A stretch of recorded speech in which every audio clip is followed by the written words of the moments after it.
If the government is going to have some kind of chance to control spending, do you have to address the systemic mission of the federal government itself?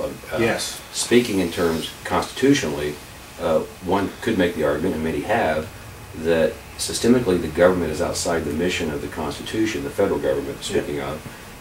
But after all this time of the states maybe releasing some of their, quote, sovereignty under the 10th Amendment, and the people kind of looking the other way, how do you rein it back in, and how do you even have a chance to actually systemically affect that significant of a change to reduce the mission of the federal government? Well, first of all, we do need to reduce the mission of the federal government. The federal government is overreaching. There are areas where I think that the 10th Amendment issue comes into play, and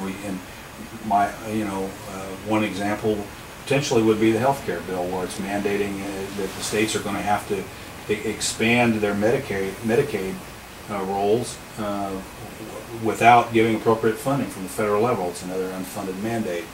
The federal government has obviously increased massively in size, and I think things like the Balanced Budget Amendment, which limits the ability of the federal government to continue to expand because it doesn't have the money to expand, and continue to look at, we need to put people in these agencies that are going to be willing to look at downsizing them. The Department of Education, classic example. The amount of spending that's increased in that department has gone up dramatically over the last decade. And the fact of the matter is, our students aren't doing any better. You know, my view is the government has overreached in its role in that department, and we need to get control back to the states and the local school districts and contract down and refocus on the role of the federal government as it relates to education. That's one example. So I'm in total agreement with you that we need to do that. We will have to have an administration, though, that agrees with that. And I think, Republicans and Democrats have dropped the ball on this issue over the last 2-3 decades. But now I think it's come to a point where the American people understand this things better than they ever have because of the access to the internet. People are more informed. The American people are telling us, they're telling the government, hey, look, this is too big, let's contract it, let's get back to what we're supposed to be doing at the federal level and quit spending this kind of money. And it's going to be a long process. It's probably going to take a generation to get this reversed, honestly. But we have to have people elected to government that are willing to do it. I'm one of those type of people. One of the things that, as a citizen, I was a heart surgeon before, until I became elected, that drove me, batty just like everybody else, was how come we just continue, anytime there's a problem, how come we just add another federal agency? Why are we so reactionary? Why don't we look for solutions that are practical versus just adding more paperwork, more people, and that's what we continue to do. So I think that the American people want the federal government to refocus. And ultimately, that is what is going to force the federal government to do it. Because until we get the American people to buy in and understand, the majority of the American people, that this is what has to be done, or we're going to end it, or we're going to be in even further trouble, politicians have a difficult time making it happen. Well, Congressman Bucshon, what committees do you sit on? I'm on Transportation and Infrastructure, Education and Workforce, and Science, Space, and Technology. Okay, speaking of science, space, and technology, here's where you get into hard value choices. Of course, we're about ready to send up our last space shuttle into the space station, and then America has no way to lift heavy loads into space anymore. Now we'll be hitching rides with the Russians, maybe the Chinese. Here's a perfect example. What do you do about space? It's a great technology. We're broke as a nation. What do you do? Well, I think we have to take a historical view of what the space program has meant to our country and to the world. And my view is it's been of tremendous value.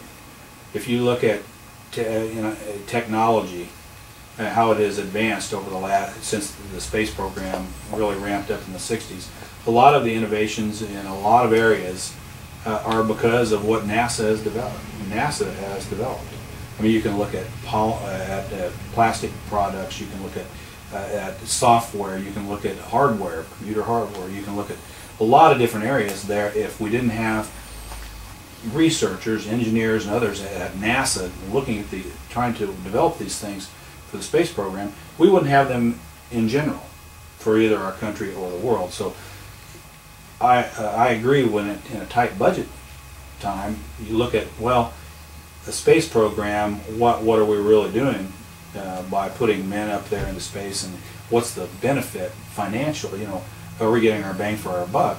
And I would say that if you look at the historical perspective, we are. That's one area that even though I'm a fiscal hawk and I want to get spending down under control, I don't think we want to be short-sighted for our future by looking at NASA as a program that's expendable, because I don't think it is.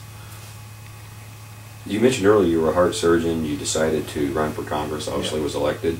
What was your motivation to change careers at this point in your life? I didn't think the country was heading in the right direction overall. I think, especially once the new administration came in, a couple of things that really caught my eye was when General Motors was taken over by the federal government, one of the largest companies in the world, and that now the U.S. federal government, the taxpayer, owned a private company and was directing the operations of a private company. I thought that was a precedent that should not have been put in place, even though I know the U.S. auto industry was in trouble.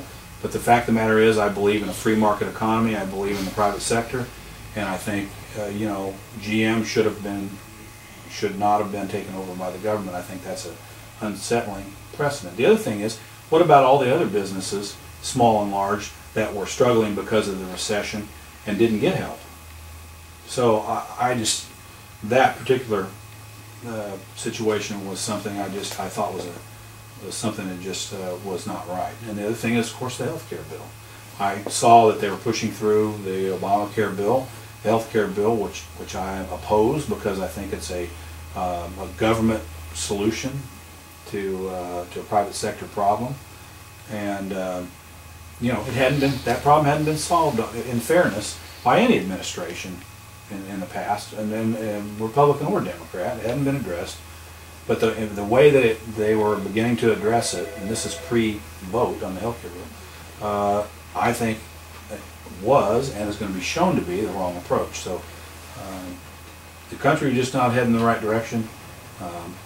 The federal government expanding its role in the private sector, the health care bill, all of those things, I really felt like we needed different people in Congress.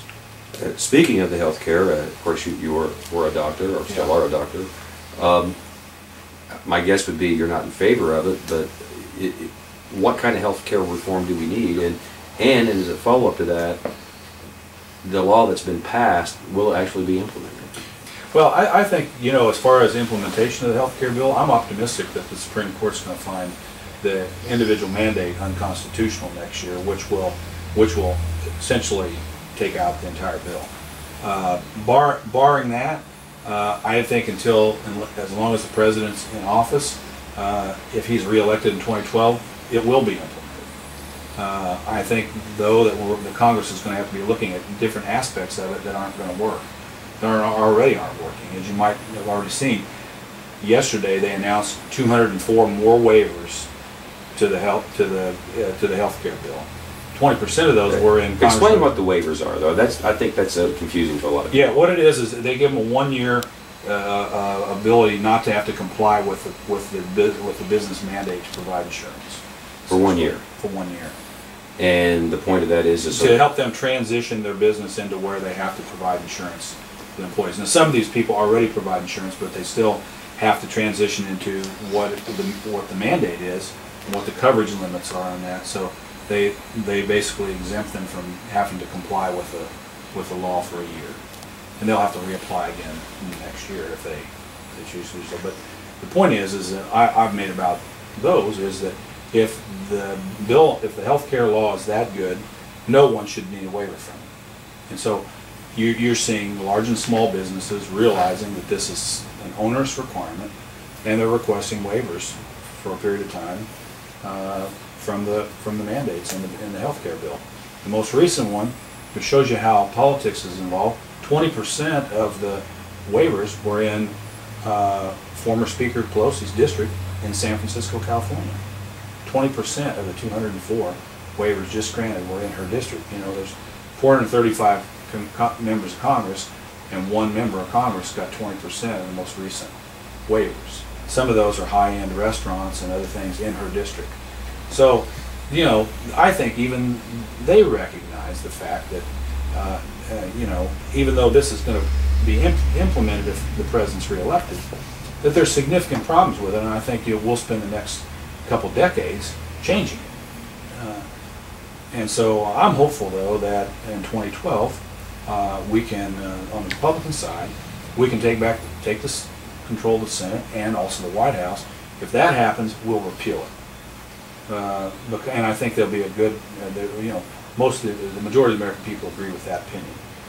So if we don't, but if you repeal it, Congressman, yeah, what's your thought? Is it back to business as usual? No. What do we do? Absolutely not. We know that health care reform is necessary. It's too expensive. Not enough people have coverage. So my view has been for a long time, the government can help a private sector solution. There are some things in the Affordable Care Act that I agree with. You know, we need to protect people that have pre-existing conditions. We need to probably take away lifetime caps on health insurance for people that get ill and they outstrip their health insurance. I've had patients who have worked their entire life and they have not been able to get insurance through their employer because when they were younger they had a pre-existing condition. That's not right, and there are ways to fix that, either through a high-risk pool or other things at the state level that can be done. So that needs to be in there. I do think that allowing children, adult children, to be on their parents' health insurance policy, as long as it's appropriately priced, and it is something that is beneficial. That would cover a tremendous amount of young people as they transition from being you know, in high school to getting their careers going, and it'll give young people the opportunity to maybe take some chances as an entrepreneur, maybe out there that they wouldn't otherwise be able to do. But again, that has to be appropriately priced within the market, and it will cost people something to be on it. You know, you can't mandate the insurance company to provide that for free. We need to expand health savings account utilization. Health savings accounts are an excellent way for people, especially relatively healthy people, to have coverage at a low cost. The Obamacare bill essentially will eliminate HSAs. We do need insurance reform as far as competitiveness of it goes. You know, we can't continue to pigeonhole insurance companies into one state or one region in our country. That needs to be opened up nationwide, and that can happen. You can work with the states who generally administer, you know, the state insurance, the insurance regulation within the states, so that every insurance company will be nationwide, and you should be able to compete for business. Speaking of that, for instance, like in the auto industry, they have that. Why is it such a limitation in the health? I know there was some exemptions provided in the 40s to give them. The honest answer: it's about money. In my view, it was historically set up at the state level, and states, you know, states have control of that, and it's about the it's about the money that the states make on regulating the insurance industry. But you can work with that at the federal level. Well, in the 40s, the federal government gave the insurance industry an antitrust exemption because they said that they were concerned that health insurance companies, if they competed, would price their prices too low, and then enter some kind of catastrophic claims that they would go broke and people would be left without insurance, because the federal government believes that health care insurance is so important that they have to create a monopoly to ensure its survival. Do you agree with that? I would totally disagree with that premise. I think it's against the American way.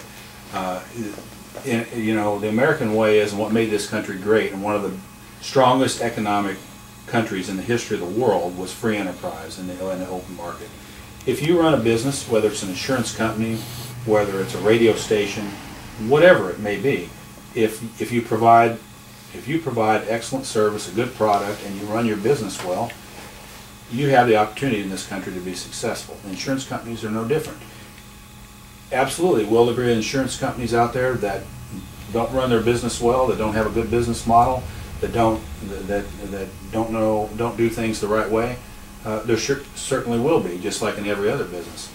But the fact of the matter is that in my view, if you open this up nationwide, insurance companies can do fine in the healthcare market. The consumer will drive down the cost because people will want a good, affordable product. And if you take away regulation that's preventing the industry from competing, I'm optimistic that costs will dramatically go down. And the other thing you need to do is you need to create bigger buying pools of people. Say, for example, every radio station in the U.S., whatever your national organization with, and to some extent people do this at the union level and others, but form a group, a buying group, to purchase health insurance. And if you got health insurance policies you can buy nationwide, and you got a group of 100,000 people, 200,000 people, they're going to have to be more competitive with what they provide, what service they provide to you. And in that way, the costs are going to go down. It's just, that's the way the free market works. Will it be perfect? Will the government need to monitor it? They will.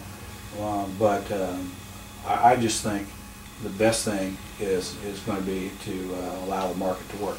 People that are low income, we need to shore up the Medicaid program and make sure that it's working well for people that can't, that are either disabled or underprivileged as a social safety net. But on the other hand, also don't trap people in a system where they don't have the ability, even if they want to advance themselves and eventually be able to get off the social safety net and advance themselves in their lives and in their career. I think our current system, to a certain extent, traps people in a system where they don't have the ability to use, to get out.